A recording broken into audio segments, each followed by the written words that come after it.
말씀은 시편 27편입니다. 오늘 우리가 같이 볼 말씀은 시편 27편 1절부터 3절까지 말씀입니다. 1절부터 3절까지. 제가 한 절, 여러분들이 한 절, 3절은 함께 읽겠습니다. 제가 먼저 읽습니다. 여호와는 나의 빛이요 나의 구원이시니 내가 누구를 두려워하리요? 여호와는 내 생명의 능력이시니 내가 누구를 무서워하리요?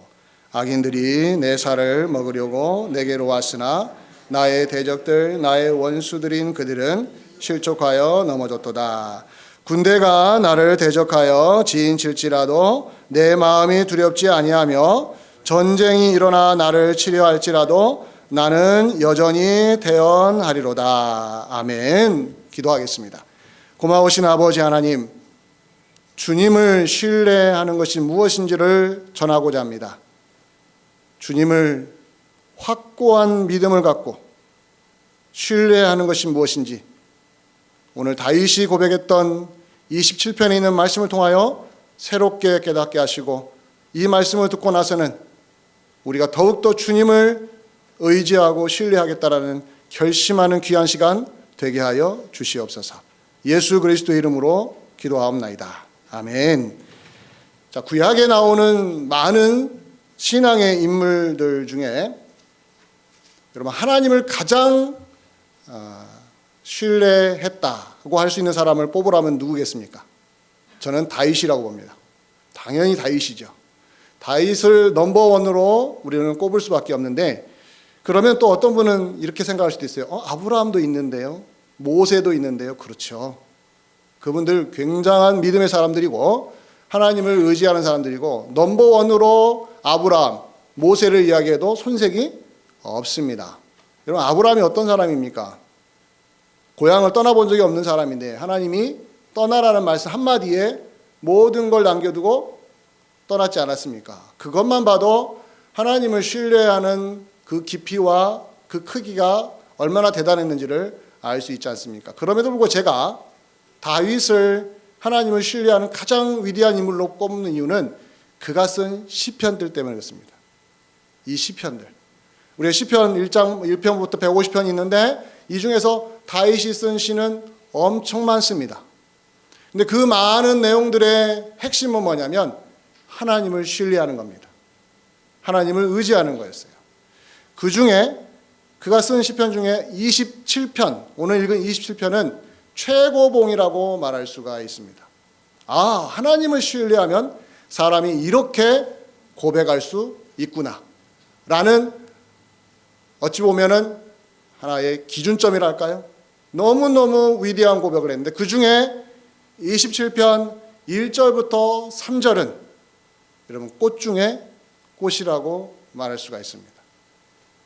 기도할 때마다, 여러분 마음이 흔들릴 때마다 이 27편 1절부터 3절을 외우신다면 하나님이 놀랍게도 성령을 통하여 그 말씀을 통해서 여러분에게 평안을 주실 수 있을 정도로 이 1절부터 3절은 한 글자도 놓치지 않아야 될 정도로 매우 놀라운 내용으로 되어 있어요.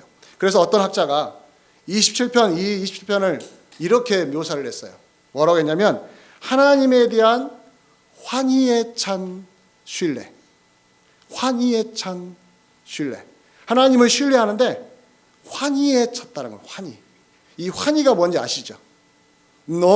보통 기쁜 게 아니라 엄청난 기쁨이 막 쏟아져 나올 때, 내 마음에서 흘러나올 때 이 환희에 찼다고 하거든요. 그 정도로 하나님을 신뢰하고 있어요. 또 이렇게도 말합니다. 용감한 신뢰가 무엇인지를 보여주고 있다. 신뢰인데요, 그 앞에다가 수식어가 뭡니까? 용감한 신뢰. 신뢰하는데도 용기가 필요하다는 거예요. 그 내용을 담고 있고요. 그래서 이렇게 표현합니다. 두려움을 없애는 신뢰다. 두려움을 없애준다. 하나님을 신뢰했더니 우리 안에서 무엇이 없어져요? 두려움이 없어졌다. 이걸 제가 좀 이따가 설명을 드릴 텐데, 이런 식으로 오늘 읽은 27편 내용은 전적으로 다 누구를 향한 신뢰입니까? 우리 하나님을 향한 의지하는 마음을 잘 녹여줬다라는 거예요. 자, 그렇다면 제가 던지는 이 말씀을 묵상하면서 던졌던 질문이 뭐였냐면, 과연 하나님을 신뢰하는 게 무엇일까? 여러분, 무엇이라고 답하시겠습니까? 누군가가 여러분에게 물어봅니다. 하나님을 신뢰하는 게 뭡니까? 그럼 여러분 뭐라고 답하시겠어요? 명확한 답이 있어야 됩니다. 오늘 1절부터 3절에서 두 가지 측면으로 여러분들에게 말씀을 드리려고 합니다. 하나님을 신뢰한다는 게 뭘까? 첫 번째가 뭐냐면요, 하나님에 대한 확신이 있어야 합니다. 이것이 안 되면 하나님 신뢰하는 것은 아침 안개와 같은 허무한 것입니다. 하나님을 신뢰한다고 해놓고는 하나님에 대한 확신이 없어요. 그것을 우리는 뭐라고 하냐면 거짓부렁이라고 합니다. 거짓이에요. 말도 안 되는 겁니다. 하나님을 확신도 못하는데 어떻게 하나님을 신뢰합니까? 앞뒤가 안 맞는 말이죠. 여러분, 성경이 우리가 사람들의 이야기가 많이 나오는데 성경은 철저하게 하나님에 대한 이야기예요. 하나님이 누구신지를 스스로 계시하셨는데 그 계시를 받은 사람들과의 인격적인 교제를 나누는 이야기로 되어 있다라는 거예요.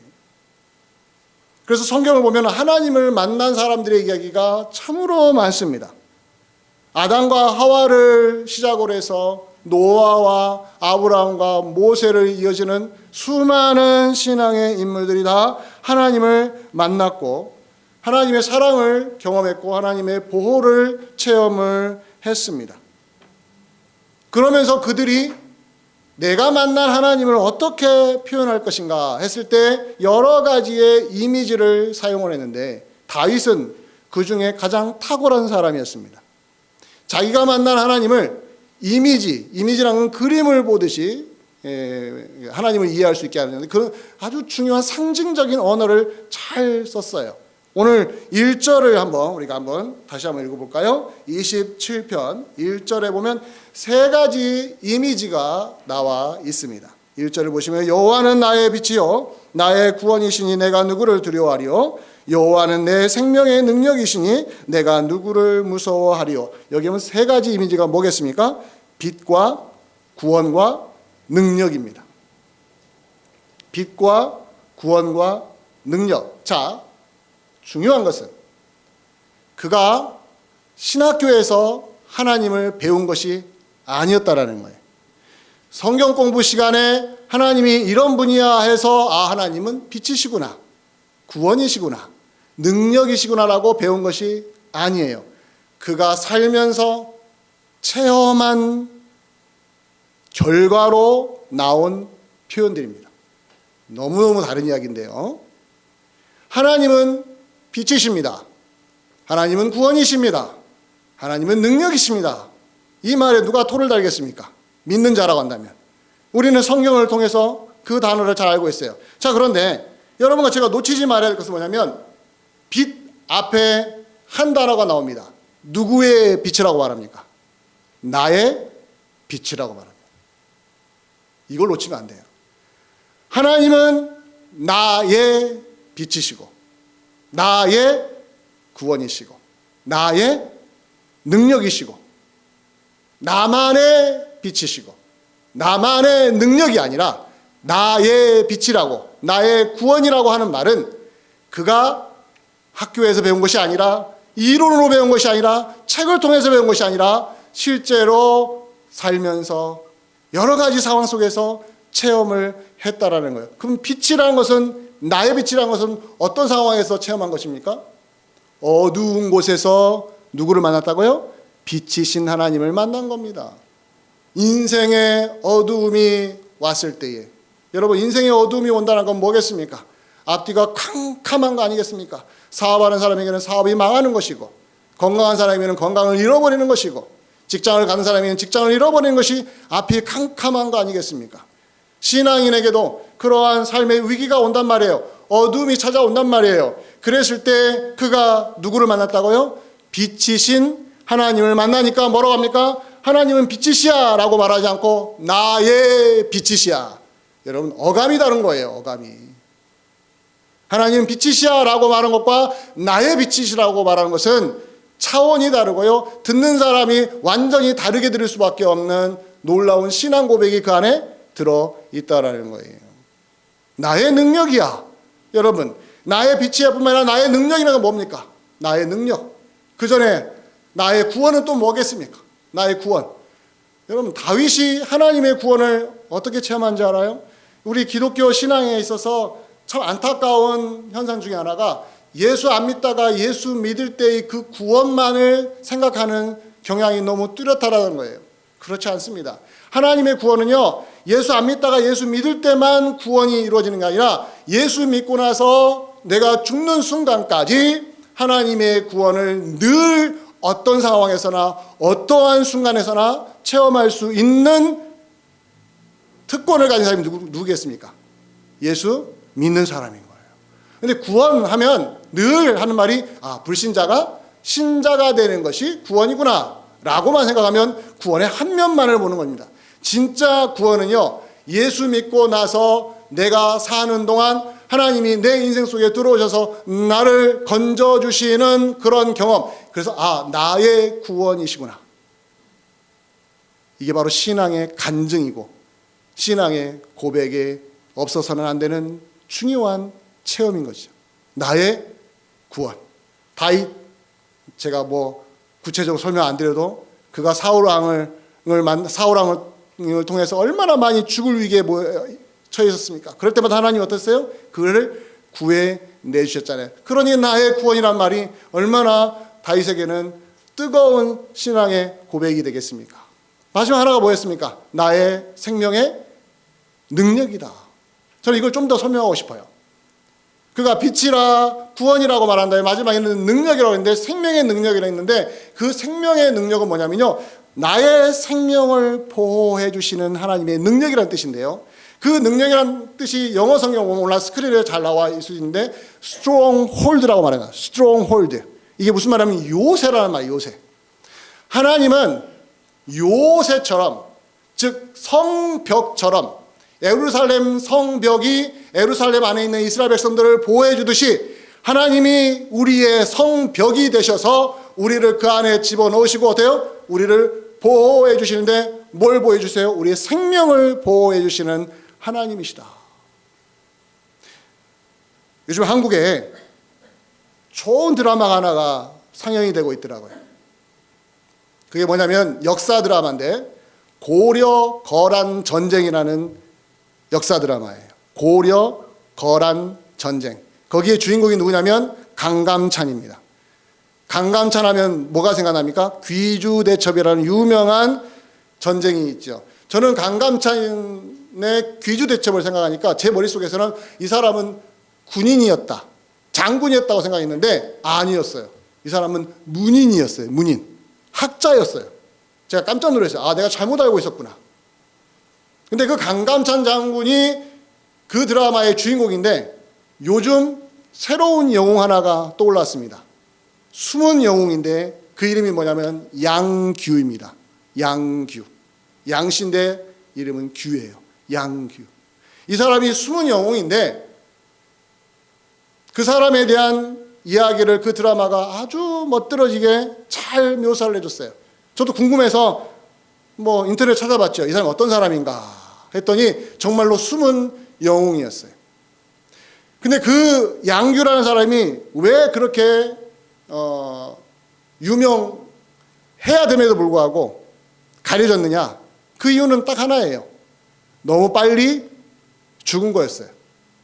그것 때문에 빛을 발하기 전에 이미 사그라졌던 건데 그게 중요한 것이 아니고 그 양규라는 사람이 얼마나 중요한 일을 했냐면 거란이 고려를 완전히 다 지배했을 때 그 거란 뒤쪽에서 곽주성이라는 아주 중요한 성 하나를 탈환을 하고 거란을 몰아내는 결정적인 역할을 했던 사람이 그 양규인데 제가 그 드라마를 보면서 어디에 초점을 맞췄냐면 성벽, 성을 지키기 위하여 모든 목숨을 다 거는 그런 장면을 제가 주목을 했던 거예요.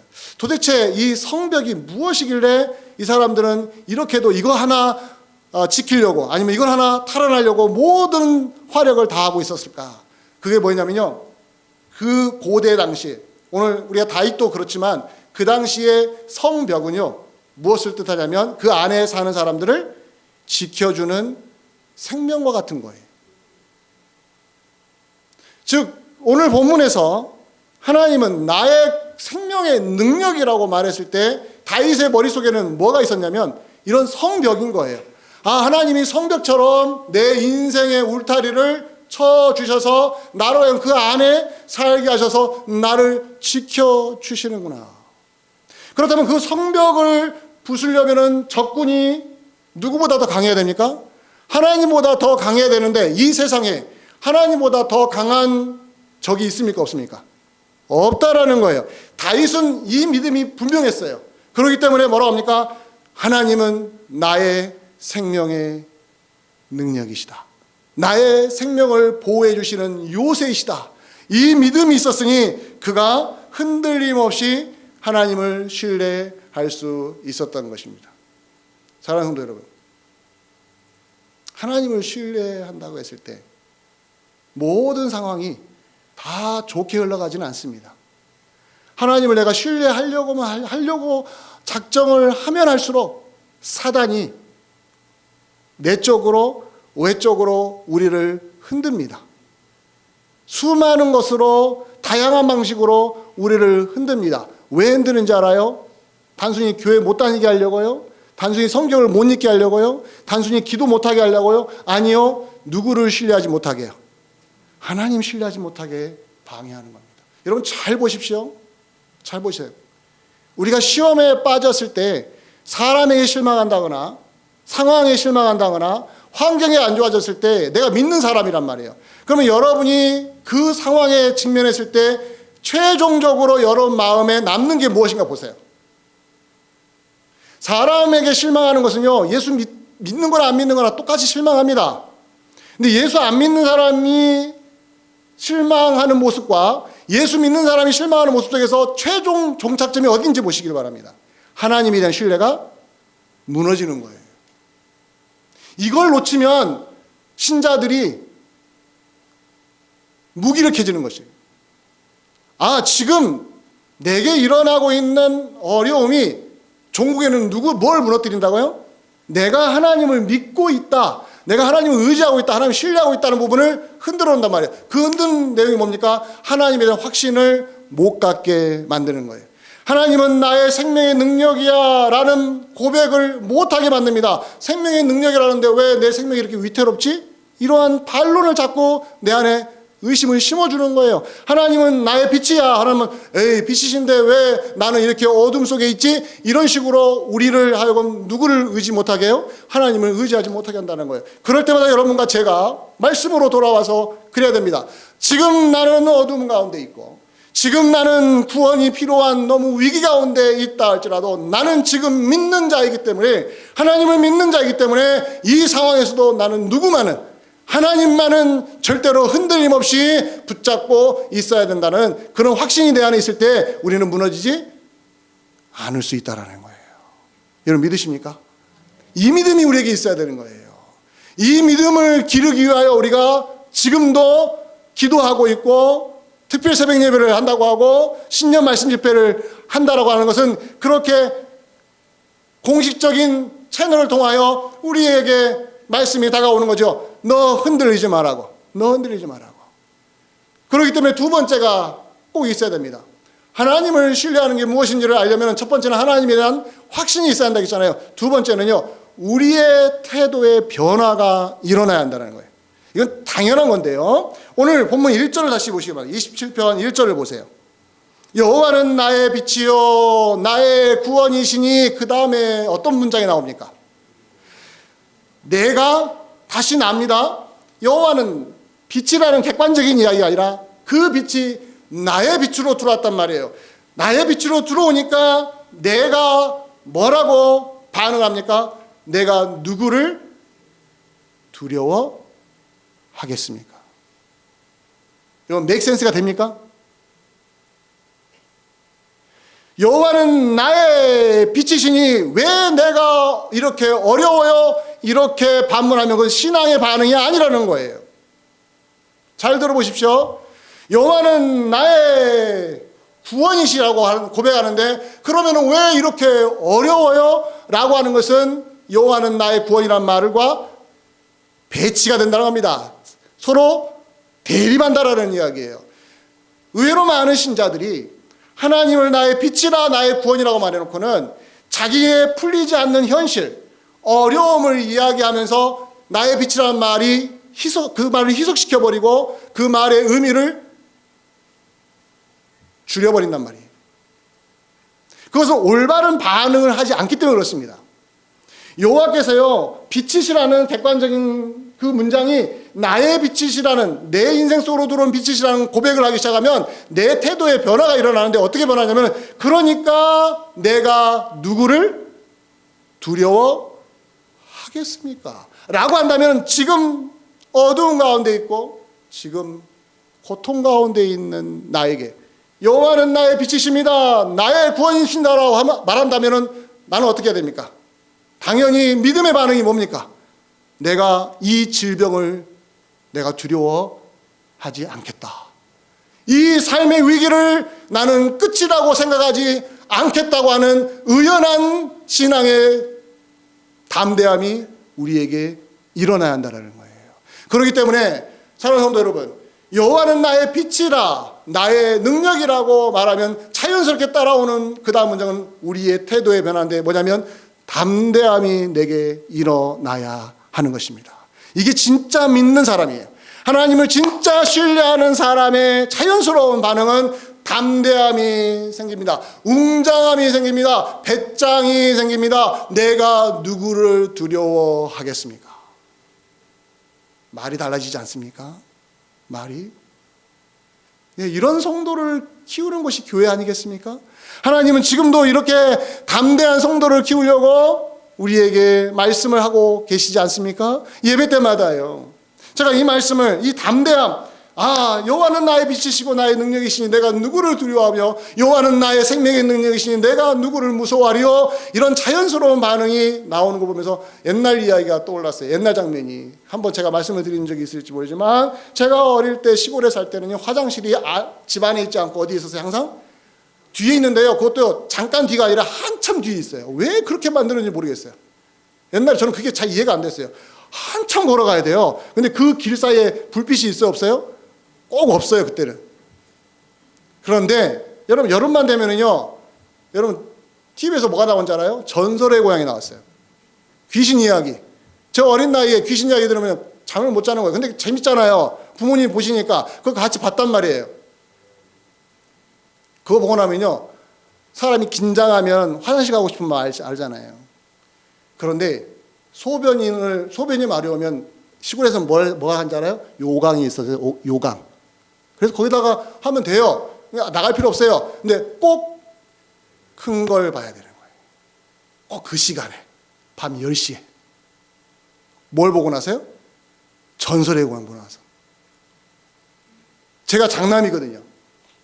제 밑으로 3살, 2살, 3살 차이가 나요. 막내하고는 8살 차이 나요. 제가 70이니까 막내가 7, 8년생이죠. 제가 초등학교 한 5, 6학년 됐을 거예요. 그럼 많이 컸잖아요. 근데 제가 그때도 좀 소심했는가 봐요. 그래가지고 밤에 꼭 10시에 화장실을 가야 되는 거예요. 혼자 가야 되잖아요. 제가 혼자 갈 수 있겠습니까? 내가 장남인데, 큰형인데, 야, 따라오지 마, 동생들아. 야, 나 혼자 갔다 올 수 있어. 라고 하지 않았어요.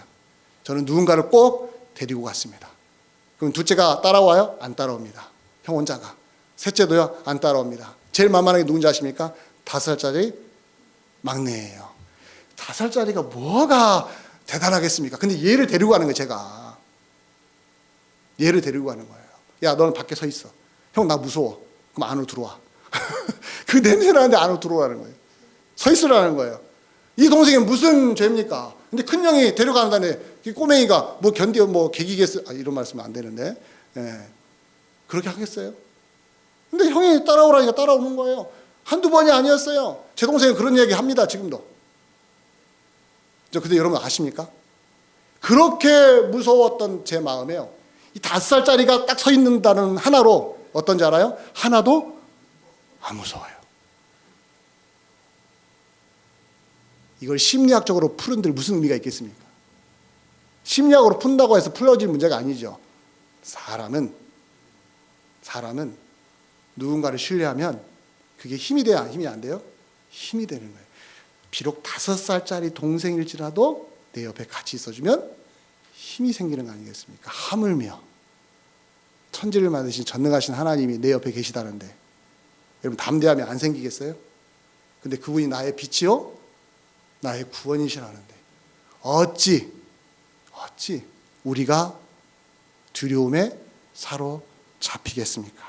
이 고백을 할 수 있다는 거 아니겠습니까? 사랑하는 성도 여러분, 신앙은 실제적인 거예요.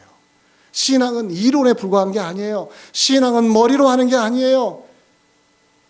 신앙은 책상에 앉아가지고 글을 쓰는 게 아닙니다. 신앙은요, 내 삶의 현장에서 하나님을 만나고 하나님을 신뢰하고 하나님이 나와 함께 하신다는 것이 믿어지면서 나의 빛이요 나의 구원이시요 나의 생명의 능력이시니 내가 누구를 두려워하며 내가 무엇을 무서워하겠느냐는 담대함이 생기는 그런 믿음으로 내가 세상을 살아가는 것입니다.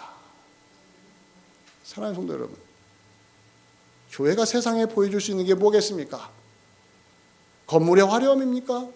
사람들이 많이 모이는 숫자입니까? 아니에요. 실제적으로 세상에 보여줄 수 있어야 되는 것은 뭐냐면 하나님을 신뢰하는 성도가 이런 사람들입니다. 세상의 기준으로 보면 별 볼 게 없는 사람들이 교회에 앉아서 세상을 무서워하지 않는 모습을 보일 때 교회는 이것이 바로 하나님을 신뢰하는 사람들의 모임이지. 이걸 보여주는 거예요. 이걸 나타내 주는 거예요. 여러분과 제가 무슨 대단한 존재들입니까? 하나님이 우리에게 내가 너와 함께 하겠다고 하셨고 내가 너의 빛이 되겠다고 하셨고 내가 너의 구원이 되겠다고 하셨으니 나의 빛이시고 나의 구원이신 하나님이 내 안에 오셨으니 내가 누구를 두려워하고 내가 세상에 그 무엇을 무서워하겠느냐는 담대함이 우리 안에 생길 때 여러분 우리는 우뚝 서서 일어나서 주의 빛을 발할 수가 있습니다. 지난주에 했던 설교가 오늘로 이어지는 이유가 바로 여기에 있습니다. 여러분 아십니까? 신약으로 넘어가면은 예수님을 오랫동안 따라다녔던 제자들에게 이 담대함이 생기지를 않았습니다. 참 미안해요. 제가 이렇게 설교하지만 의외로 많은 성도님들에게 담대함이 없어요. 언제 나타나냐면 삶의 위기가 오면 딱 드러납니다. 이렇게 평안할 때는 담대해야지 했다가 조금만 어려워지면 담대함이 눈 녹듯이 사라지는 경험을 합니다. 제자들도 그런 시험대에 많이 올랐었어요. 대표적인 뭡니까? 예수님과 함께 배를 타고 갈릴리 바다를 지나가다가 가운데쯤 왔는데 태풍이 몰려와가지고 배가 뒤집힐 정도로 그리고 그 배 안으로 수많은 물들이 막 쏟아지면서 어떻습니까? 죽을 위기에 처하게 되자 방금 전까지만 해도 예수님이 얼마나 대단하신 분인지를 배웠고 눈으로 봤고 이런 분과 함께 한다면 내가 무엇을 무서워하리요 했던 그 마음이 다 사라져버리고 예수님 주무시는 예수님을 깨우면서 뭐라고 했습니까? 뭐 때문에 자고 있냐고, 우리 죽는 거 안 보이시냐고 흔들어 깨웠습니다. 예수님이 일어나서 뭐라고 했습니까? 믿음이 적은 자들아 왜 무서워하느냐. 어떻습니까? 여호와는 나의 빛이시요 나의 능력이시니 내가 누구를 무서워하리오는 말과 정반대의 모습이 누구에게 나타났어요? 예수님을 따라다녔던 제자들에게서 나타났다는 거예요. 예수님이 실망하신 게 그거였습니다. 예수님이 실망하신 게 그거였어요. 오늘날 이 시대에 예수님을 믿겠다고 하는 사람들이 교회에 와서 주일마다 예배를 드리는데 정말 하나님께 실망을 드리는 우리의 모습이 언제 나타나냐면 바로 이런 겁니다. 지난주까지만 해도 아멘 은혜 받았습니다 감사합니다 하나님 주님밖에 없습니다 했던 내가 일주일 사이에 풀이 죽어가지고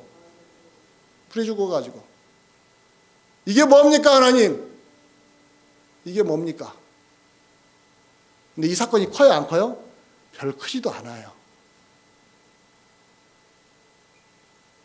하나님을 내가 신뢰하고 있느냐 안 하고 있느냐를 하나님이 시험하시거든요.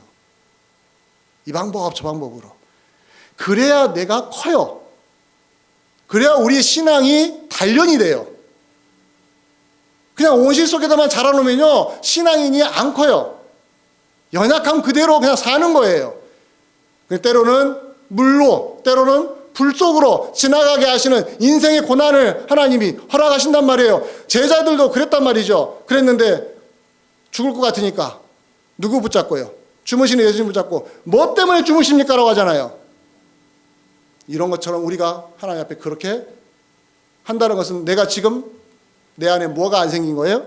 담대함이 생기지 않았다는 거예요. 그 원인이 두 번째입니다. 이 담대한 태도의 변화가 일어나려면요, 여러분과 저에게 꼭 있어야 될 게 있는데 이게 제일 중요합니다. 승리의 체험이 있어야 됩니다. 승리의 체험이. 오늘 2절을 보시기 바랍니다. 2절.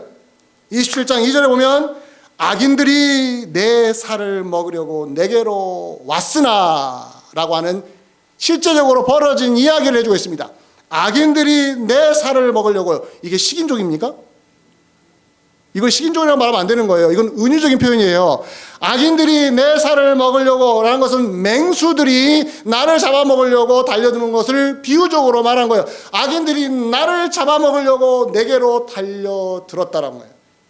인생의 고비를 경험한 것이죠. 그랬는데 여러분 27절 2절 하반절 같이 보시기 바랍니다. 잠깐만 2절 다시 한번 읽어볼게요. 같이 읽어봅니다. 시작. 악인들이 내 살을 먹으려고 내게로 왔으나 나의 대적들 나의 원수들인 그들은 실족하여 어떻게 했다고요? 넘어졌다고요. 여러분 승리의 체험을 한 거예요.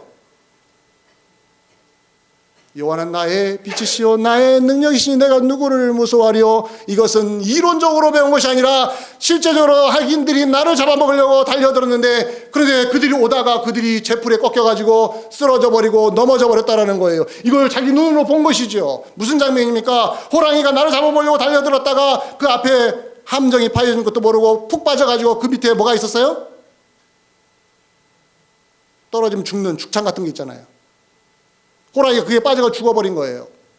자기 눈으로 본 거죠. 자, 그 호랑이가 달릴 때 내가 한 게 뭐가 있습니까? 아무것도 없습니다. 그럼 그 함정에 빠진 건 무슨 일인 거예요? 누군가가 거기를 파놓은 거 아니겠습니까? 인생이 그렇다는 거예요. 여러분 예수 믿는 사람에게 일어나는 놀라운 승리 체험이 이런 겁니다. 나는 겁을 먹고 그 자리에서 바들바들 떨고 있는데 그러나 그 가운데서도 하나님 붙들고 그냥 견디고 있는데 악인들이 나에게 달려들어서 나를 잡아먹으려고 했다가 어디에 빠져버리는 거예요? 놀라운 변수가 거기에 있다는 거예요. 내가 알지 못했던 변수가 그 자리에 있었다는 거예요. 그걸 우리는 뭐라고 말하니까 하나님의 섭리라고 말하고 하나님의 도우심이라고 말하는 거예요. 하나님이 거기다가 웅덩이 파놓을 줄은 누가 알았겠습니까? 여러분과 제가.